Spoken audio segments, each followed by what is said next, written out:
قرآن، اور میں نے کہا نا قرآن دوائی ایک ہے اور اس کی تکلیف اور اس سے شفا، قرآن میں آیا نا وَنُنَزِّلُ مِنَ الْقُرْآنِ مَا هُوَ شِفَاءٌ وَرَحْمَةٌ لِّلْمُؤْمِنِينَ، یہ شفا مومنوں کے لیے۔ اب منافق کے سامنے جب قرآن کی آیت پڑھتے ہیں فَقُلْ تَعَالَوْا نَدْعُو أَبْنَاءَنَا وَأَبْنَاءَكُمْ وَنِسَاءَنَا وَنِسَاءَكُمْ وَأَنفُسَنَا وَأَنفُسَكُمْ ثُمَّ نَبْتَهِلْ فَنَجْعَلْ لَعْنَةَ اللَّهِ عَلَى الْكَاذِبِينَ، وہ پیٹ پکڑ کے کھڑا ہو جائے کہ گل ہے مولوی صاحب مروڑ نہیں ٹڈیج مروڑ کیوں جی؟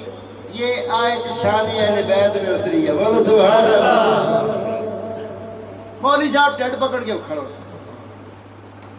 بہت درد ہے درد، وہ کیتا گئی وہ کچھ نہیں جی، وہ آیت جڑی تساں پڑھی ہے اس میں سارا ذکر اہل بیت ہے، میرے پیو دا نام ہی نہیں، بولو سبحان اللہ۔ وَتُعِزُّ مَن تَشَاءُ، قرآن عزت دیتا ہے عزت داروں کو۔ اہل بیت کا ذکر آیا، مولوی صاحب نے ڈیڈ پکڑ لی جی، بڑا سخت درد ہے۔ اب قرآن بولتا ہے، ایک قرآن جڑا ہے اتنی عزت والا ہے، انما یرید اللہ لیذھب عنکم الرجس اہل البیت ویطہرکم تطہیرا، طہارت اللہ نے پاکی، اللہ تعالیٰ نے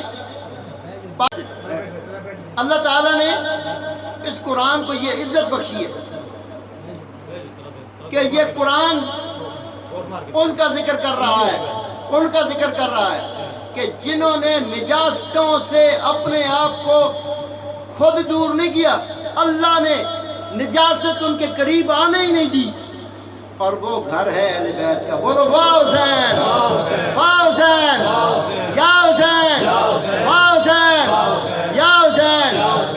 اب یہ یا حسین واہ حسین وہ نہیں کہہ سکتا جو نجس ہے، نہ پاک ہے۔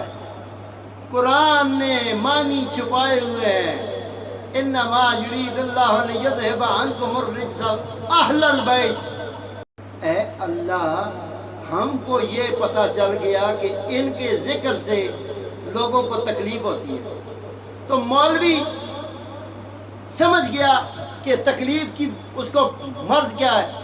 اب وہ کیا کرتا ہے کہ جدھر جدھر اس کو تکلیف ہوتی ہے وہ اوپر اس کے پردے ڈالنا شروع کر دیتا ہے۔ جب آپ اپنے دادے کا نام، اور یار تم فخر سے اپنے خاندان کو یاد کرتے ہو، ہم کیوں نہ یاد کریں جنہوں نے اسلام کو بچایا ہے، جن کی رگوں میں کہ انہوں نے اسلام جب بیمار ہو کے اس کو بلڈ کی ضرورت پڑی، خون کی نا، تو کربلا کے ڈاکٹروں نے خط لکھے کہ مدینے میں کوئی ایسے ہیں blood O positive B positive کہ یہ اسلام کو لگیں اور اسلام زندہ ہو جائے۔ پھر علی اکبر کا او پازیٹیو گیا، علی اکبر کا گیا، علی اصغر کا گیا، بی بی سکینہ کا گیا، حضرت قمر بنی ہاشم حضرت عباس کا گیا۔ لوگوں یاد رکھنا، حسین کو چھوڑ دینا یزیدیت ہے، حسین کو اپنا لینا حسینیت ہے۔ یا علی زندہ باد، یزیدیت مردہ باد۔